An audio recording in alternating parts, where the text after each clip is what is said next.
Times news channel देख रहे आप सभी दर्शकों का बहुत बहुत स्वागत है। मैं हूं रमनदीप कौर। इस वक्त की बड़ी खबर आ रही है प्रयागराज से। क्या है पूरा मामला, देखने के लिए बने रहिए हमारे साथ। पार्टियों को न देकर केवल अपनी एकमात्र हितैषी पार्टी बहुजन समाज पार्टी को ही देना क्यों जरूरी है, इसे आप लोगों को समझना होगा।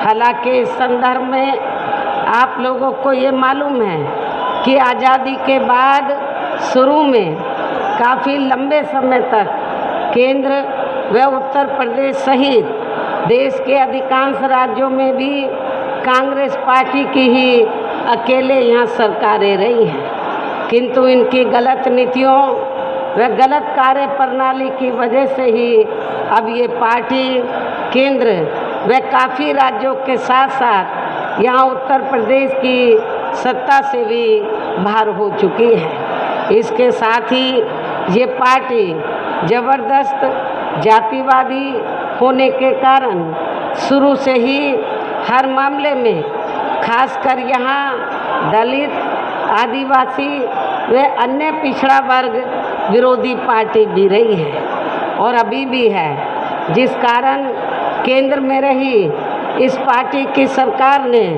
इन वर्गों के मसीहा व भारतीय संविधान के मूल निर्माता परम पूज्य बाबा साहब डॉक्टर भीमराव अम्बेडकर को भारत रत्न की उपाधि से भी केंद्र में कांग्रेस पार्टी की रही सरकार ने इनको सम्मानित नहीं किया था, जिसके लिए वो हर प्रकार से पात्र भी थे।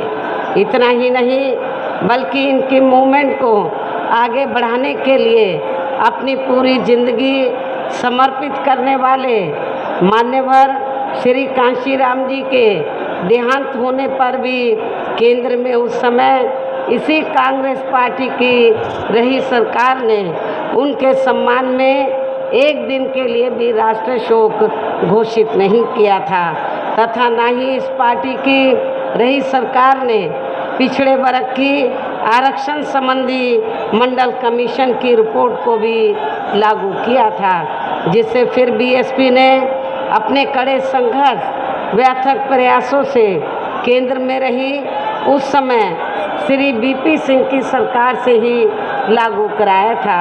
साथ ही इसी सरकार में ही बाबा साहब डॉक्टर भीमराव अम्बेडकर को भी भारत रत्न की उपाधि से सम्मानित किया गया था।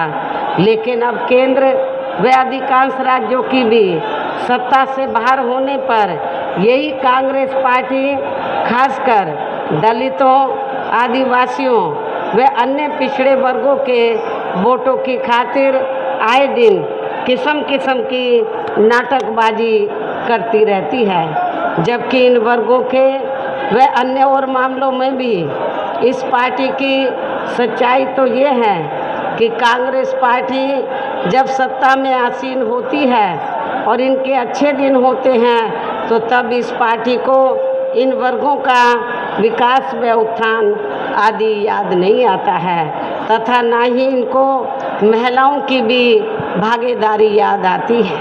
और यदि कांग्रेस पार्टी ने ये सब कुछ किया होता, वीकर सेक्शन के लिए कुछ किया होता, तो फिर हमें बीएसपी को बनाने की ज़रूरत नहीं पड़ती। इतना ही नहीं बल्कि इस पार्टी के बाद खासकर यहाँ सपा व बीजेपी आदि की बनी सरकार में भी यूपी की जनता अधिकांश मामलों में काफ़ी ज़्यादा दुखी रही है। सपा की सरकार में तो ज़्यादातर यहाँ गुंडों, बदमाशों, माफियाओं, अराजक तत्वों व सरेआम लूट खसोट करने एवं दंगे फसाद आदि कराने वालों का ही राज रहा है, जिसकी खास वजह से ही इस सरकार में हमेशा यहाँ तनाव की स्थिति बनी रही है। प्रदेश में विकास के कार्य भी ज़्यादातर यहाँ एक विशेष क्षेत्र व एक विशेष समुदाय के लोगों तक ही सीमित होकर रह गए हैं। खासकर दलितों एवं अति पिछड़े वर्गों के तथा इनके संतों, गुरुओं व महापुरुषों के आदि के प्रति तो अधिकांश हमें इनका जातिवादी रवैया ही देखने के लिए मिला है, जिसके अनेकों उदाहरण हैं। जैसे श्री अखिलेश यादव की सपा सरकार ने ही प्रदेश में SC व ST का सरकारी ठेकों में आरक्षण खत्म कर दिया था, जिसकी देश में पहली बार यह व्यवस्था BSP की सरकार में ही की गई थी। संसद में सपा ने SC व ST का पदोन्नति में आरक्षण का बिल फाड़ दिया था तथा फिर उसे पास भी नहीं होने दिया था। साथ ही मान्य कोर्ट के निर्णय की आड़ में SC व ST के कर्मचारियों का गलत तरीके से डिमोशन भी कर दिया गया। सपा सरकार ने ही SC व ST के छात्रों का विदेश जाकर पढ़ाई करने की योजना को ख़त्म कर दिया। SC व ST के छात्रों का शून्य शुल्क पर प्रवेश समाप्त कर दिया गया। इसके साथ ही इन वर्गों के छात्रों की शुल्क प्रतिपूर्ति पर 60% की बाध्यता लगाकर उनकी छात्रवृत्ति रोकने का भी काम सपा सरकार में किया गया।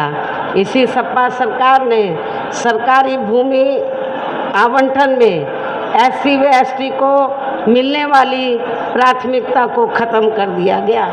साथ ही यही सरकार SC व ST की भूमि खरीदने को लेकर नया संशोधन नियम लेकर आई, जिसमें बिना DM की अनुमति के कोई भी उनकी ज़मीन को खरीद सकता है, ताकि फिर इन वर्गों के लोगों की ज़मीन को आसानी से हथियाया जा सके। ऐसे अनेकों और भी इन्होंने विरोधी फैसले लिए। इसके अलावा दलित एवं अन्य पिछड़े वर्गों में जन्मे इनके महान संतों, गुरुओं व महापुरुषों आदि के सम्मान में हमारी सरकार ने जनहित की अनेकों योजनाओं के जो नाम रखे थे, साथ ही नए बनाए गए जिलों, यूनिवर्सिटी व पार्क आदि के जो नाम रखे गए थे, वे सभी अधिकांश सपा सरकार ने बदल दिए, जिसके तहत ही संत रविदास जिले का नाम भी बदलकर भदोई कर दिया गया, जो आपका पड़ोसी जिला है। इस प्रकार से इस पार्टी का इनके प्रति ऐसा है ये प्रेम, इनका असली समाजवाद। इतना ही नहीं बल्कि हमारी पार्टी तो इन मामलों को लेकर ये भी सोच रही थी कि सपा सरकार के हटने के बाद शायद BJP की सरकार सपा के इन फैसलों को ज़रूर बदल देगी, लेकिन ऐसा नहीं हुआ, जिससे सपा की तरह BJP सरकार की भी इन वर्गों एवं इनके संतों, गुरुओं व महापुरुषों आदि के प्रति जातिवादी मानसिकता साफ झलकती है। इसलिए इस चुनाव में खासकर इन वर्गों के लोगों को सपा के साथ साथ BJP को भी सत्ता में आने से इस बार चुनाव में ज़रूर रोकना है। इसी प्रकार भाजपा सरकार की भी, इसी प्रकार भारतीय जनता पार्टी की सरकार की भी नीतियाँ व कार्यशैली अधिकांश यहाँ जातिवादी, पूंजीवादी एवं RSS के संकीर्ण एजेंडे को ही लागू करने पर टिकी रही हैं, जिससे प्रभावित एवं शिकार हुए लोगों का इस सरकार में सही से विकास व उत्थान आदि नहीं हो सका है। साथ ही इनका हर स्तर पर काफ़ी ज़्यादा शोषण व उत्पीड़न आदि भी किया गया है। धर्म के नाम पर हमेशा यहाँ तनाव व नफरत आदि का वातावरण ही बना रहा है। प्रदेश में अपराध भी काफ़ी ज़्यादा बढ़े हैं, खासकर दलित, अक़लियत व महिलाएं आदि भी इस सरकार में कतई भी सुरक्षित नहीं रही हैं, लेकिन मीडिया में इनके सही आंकड़ों को अधिकांश दबा दिया जाता है। इसके अलावा प्रदेश में गरीबों, मजदूरों, बेरोजगारों व अन्य मेहनतकश लोगों के साथ साथ दलितों, आदिवासियों, अन्य पिछड़े वर्गों, मुस्लिम एवं अन्य धार्मिक अल्पसंख्यक समाज के लोगों के हित व कल्याण के लिए वर्षों से जो भी यहाँ सरकारी योजनाएं चल रही थी तो उनका भी इन्हें वर्तमान भाजपा सरकार में सही से पूरा लाभ नहीं मिल पा रहा है। साथ ही दलितों व पिछड़ों को भी अब आरक्षण का पूरा लाभ नहीं मिल पा रहा है, क्योंकि अब इस सरकार में वर्तमान भाजपा सरकार में ज़्यादातर सरकारी कार्य प्राइवेट सेक्टर के जरिए ही कराए जा रहे हैं, जिसमें इनके लिए आरक्षण की कोई भी व्यवस्था नहीं है। सरकारी नौकरियों में भी इनका आरक्षण का कोटा पूरा नहीं किया जा रहा है।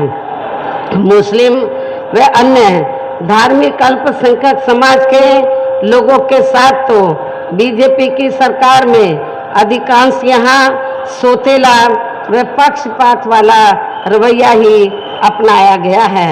विशेषकर मुस्लिम समाज तो इस सरकार में सबसे ज़्यादा दुखी रहा है। इतना ही नहीं बल्कि इस बार बीजेपी की सरकार में अपर कास्ट समाज में से विशेषकर प्रबुद्ध वर्ग में भी खासकर ब्राह्मण समाज हर मामले में अपने आप को काफ़ी ज़्यादा उपेक्षित महसूस करता रहा है।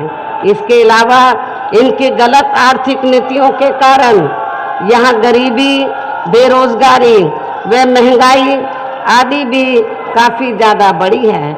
इसके साथ साथ उत्तर प्रदेश सहित पूरे देश के किसान भी केंद्र सरकार की गलत नीतियों के कारण काफ़ी ज़्यादा दुखी व परेशान रहे हैं और अभी भी हैं। साथ ही प्रदेश में बेरोजगार लोगों को रोजगार नहीं मिलने के कारण ज़्यादातर इनको इस सरकार में भी पलायन करना पड़ा है। जबकि आप लोगों को मालूम है कि यूपी में बीएसपी की ही अकेली एक ऐसी सरकार रही है 4 बार, जिसकी सरकार में यहाँ से बेरोजगार लोगों को पलायन नहीं करना पड़ा है, बल्कि जो पलायन करके चले गए थे वो मेरी सरकार में वापस आ गए। बड़े पैमाने पर लोगों को रोटी रोजी के साधन मिले। और मैं आप लोग देश दुनिया की खबरों के लिए world media times news channel को सब्सक्राइब करें।